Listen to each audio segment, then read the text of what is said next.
I think this year, a lot of people are going to be feeling a lot of sympathy for Kirk Cousins after he tore his Achilles, even more so than normal, given his success on the Netflix series Quarterback, where people got to get inside the Cousins home, learn a little bit about him, really connect with Kirk.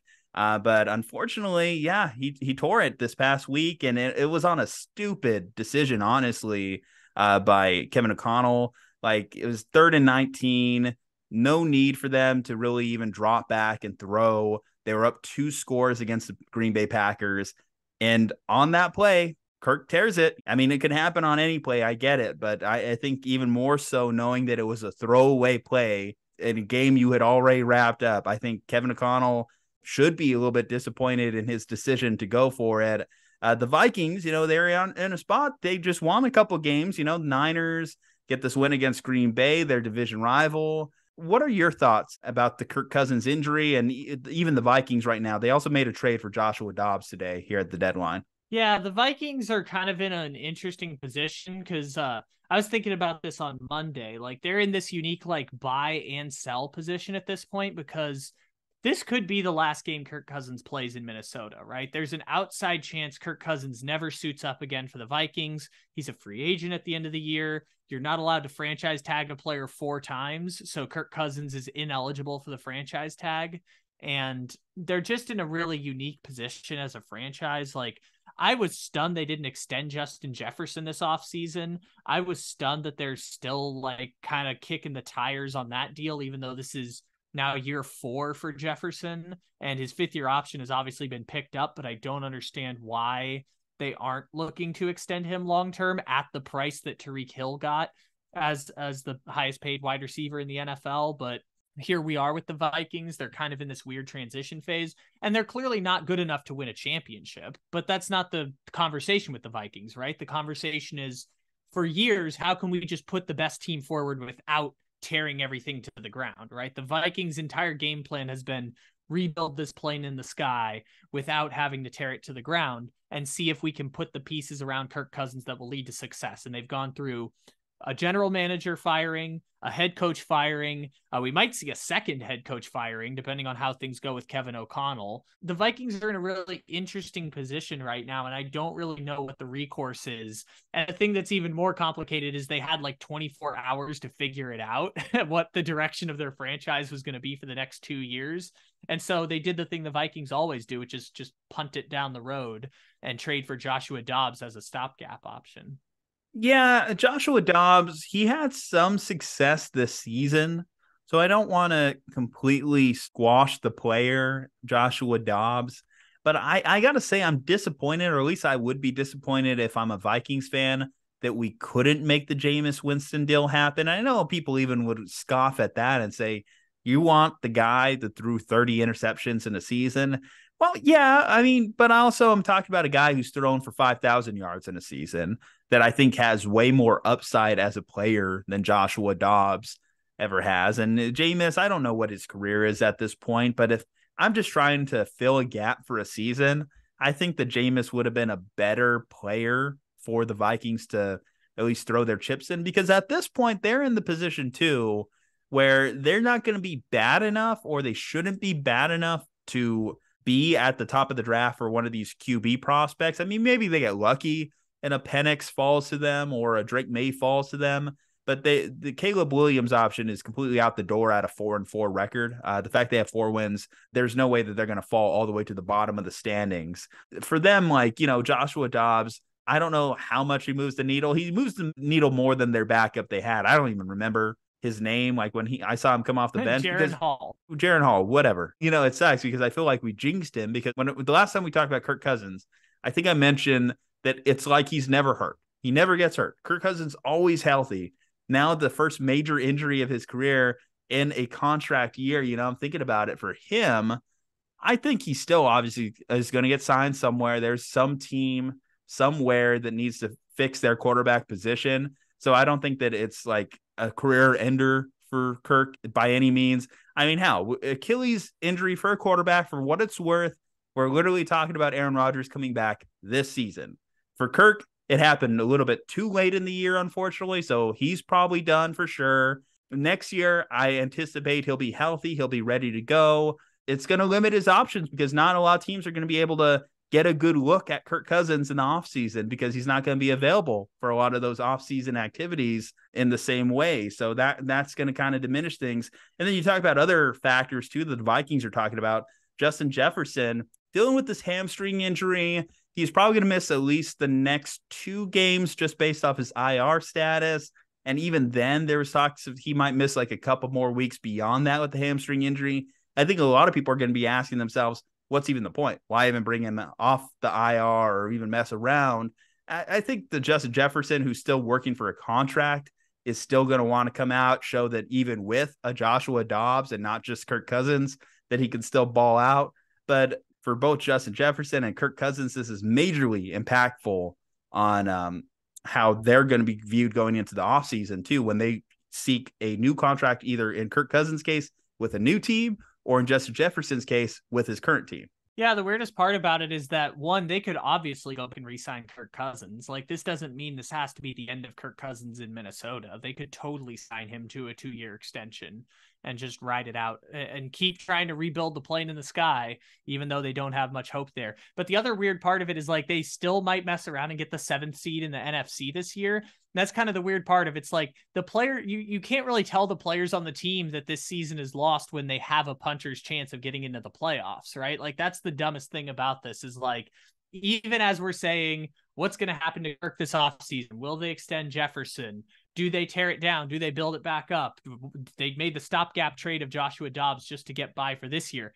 They still might get into the playoffs. Like, after all of this chaos, they still might sneak in the back door to the playoffs, and they might end up being that team that gets smoked out the room by the Eagles in the wild card round or something like that. But besides the point, like, the Vikings are kind of in that middle of the pack, and they've done a better job than I think almost any team in the league of rebuilding this thing while being in the middle of the pack. I think the only team that's done better than them is the Cowboys in never tanking, but still being able to build this thing up to still be sustainably good. I mean, drafting Jordan Addison at the end of the first round, incredible job by them. Yeah. Drafting Justin Jefferson in a pick that they got for Stephon Diggs, impeccable job. Christian Darrisaw, excellent draft pick by them with the offensive line. They have been doing a great job of building this team back up while never tanking. The problem is they are kind of in the middle still. Like they haven't done a perfect job, especially on the defensive side of the ball. I know some people were thinking Daniel Hunter would be available, and for the right price that could get a rebuild up and running, but I don't think that's the game plan they're going for in Minnesota right now, because I mean, like I said, the weirdest thing about, you lost your star wide receiver, you lost your star quarterback, the wide receiver might come back, but what does it matter if Dobbs is throwing to him? Like, the weirdest part about it is that in the NFC, they still might be the 7th best team because the Giants suck, Washington sucks, the NFC South's only going to put one team in the playoffs, so someone has to get those 6th and 7th playoff spots in the NFC, and it just might be the Vikings. Yeah, not to harp on it too much, but just, what was your thoughts on the decision to drop back on 3rd and 19 when you already have the game put away by 2 scores? Like, Kevin O'Connell, I think, needs to answer some questions on that one. I don't know exactly. I didn't really follow that conjecture until I saw it on Twitter the next day, so I don't think I have a real strong opinion about it. Where, like, when Sean Payton ruined Michael Thomas's career, and he ruined Michael Thomas's career because the Saints were beating the crap out of Tampa in Tom Brady's first game there, and he played Michael Thomas up 27, and Thomas broke his leg, and then he played through a season with a broken leg, and that has just hampered Michael Thomas's career ever since. Like, when Sean Payton ruined Michael Thomas's career, that was one that I could point to and feel more outrage about. I think this one, just because it happened to be on a play where it was just kind of like a snap instance and then your Achilles is torn, I think that makes me feel a little bit different about it, but I don't really have a strong opinion either way. I know you were talking about it in our group chat about the decision, but I don't really have a strong opinion in either direction. It's just they were already in field goal range. Again, they're already up 2 touchdowns. If they score a field goal, they're up 3 possessions. It's in the 4th quarter late. So Jordan Love, already that offense for the Green Bay Packers wasn't moving the ball a lot, if at all, at times. I think they didn't even have a first down until like halftime. They were pretty bad. As bad as like the New York Jets Giants game was offensively, the Green Bay Packers were atrocious in the first half of football there themselves. So it was a bad decision by Kevin O'Connell. And I think if the Vikings were going to make any form of noise, because again, you're feeling good about yourself now. You had 2 big wins, one on Monday night, one against Green Bay. You're feeling good about yourself, and you didn't need to make that decision there. And then you win that game, you have a healthy quarterback, then suddenly you go into your next week and you're thinking to yourself, okay, we could win this game too. I mean, heck, moving forward, you want to talk about the wild card picture? If I told you they had a healthy Kirk Cousins going against the Falcons, the Saints, the Broncos, the Bears the next 4 weeks, the Raiders after that next 5 games, you could go 3-2. You could go 4-1 in that stretch, even if you had a healthy starting quarterback. But now that you don't, well, I mean, with Joshua Dobbs, how realistic is it that you have a winning stretch of football in these games? I mean, he was fine for Arizona, but that's probably the best I could say. Fine. Like, is he going to use Jordan Addison to the best of his abilities? Is he going to use TJ Hawkinson to the best of his abilities? I don't know. But I mean, I guess, hey, Kevin O'Connell, I mean, at this point, pressure's on you as a play caller, because now we have to see how good you are as an offensive mind to be able to do it with a lesser talent at quarterback than what you had. Yeah, they have a very good offense, and they have a ready-to-win now offense. That's why they traded TJ Hawkinson. It's why they drafted Jordan Addison and moved on from Adam Thielen. It's why they traded for Cam Akers. Remember that they already were buyers a month ago when the deadline was first a distant thought. They traded for Cam Akers to try and supplement the loss of Dalvin Cook. Well, that's another thing too. Like when Joshua Dobbs was having his most success in Arizona, it was because James Conner was running like an animal. Without a running game in Minnesota, more pressure is going to be on Josh Dobbs to be a passer. I mean, this Vikings offense in itself is extremely pass centric. It's like a 8-2 pass to run ratio. And can Joshua Dobbs fit seamlessly into that? Again, I go back to the Jameis Winston decision to not trade for him. And I would say that Jameis Winston, at least in a pass heavy offense, I might trust him more than I would Joshua Dobbs in a pass heavy offense. And that's where it falls on Kevin O'Connell. Like you said, how are you going to change what you do on offense to placate to the skill that you have? And the skill that they have right now is Jordan Addison.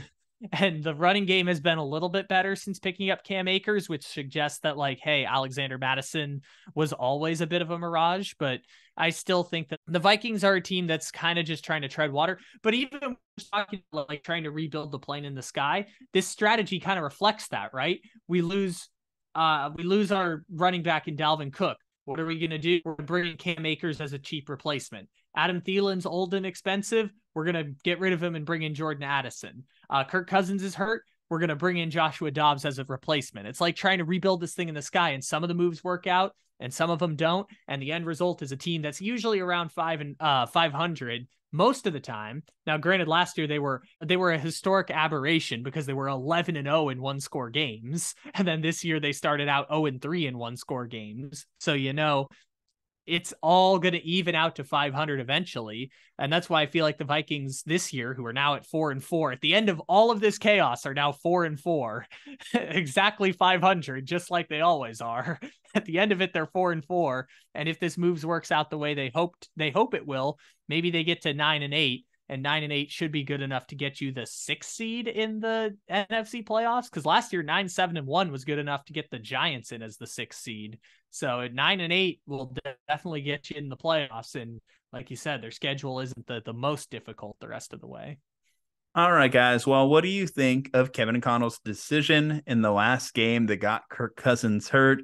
How much blame do you think he takes in this one? Are the Vikings still good enough to make the playoffs with the inclusion of Joshua Dobbs in place for Kirk Cousins? What about Justin Jefferson? Should the Vikings activate him? Should they bring him in later in the season? I'd like to hear your thoughts on that one.